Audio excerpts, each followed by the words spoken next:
are you working on here, Jen?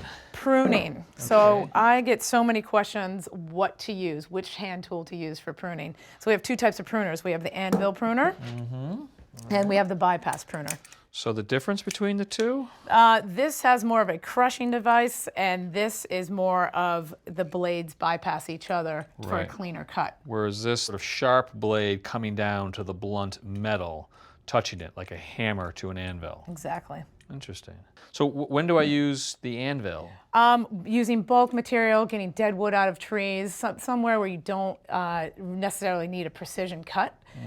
Because what this does is, give it a try. See how it crushes the stem? Yeah. And you really could harm the tissue in the plant or the nearby bud. Oh, interesting. So cut's fine, but you're worried about damage, which is why you're saying it's okay for the stuff that you've already cut and you're reducing, or the dead wood. Absolutely. So then let's talk about the bypass pruners. So when you want more of a fine-tuned cut and you don't want to damage or any of the material, it gives you a nice angled cut, so you could go in for the precision cut.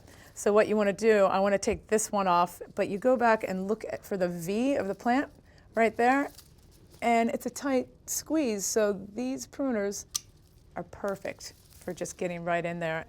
And then there's a nice angle. It's not going to crush the stem or the tissue or harm the bud. Gotcha. So that's a little bit about technique. What about timing? Because I hear everything, right? Very, fall, spring, very whenever you want. Well, everyone thinks the landscapers come in the fall, or everyone puts their garden to rest and just prunes everything.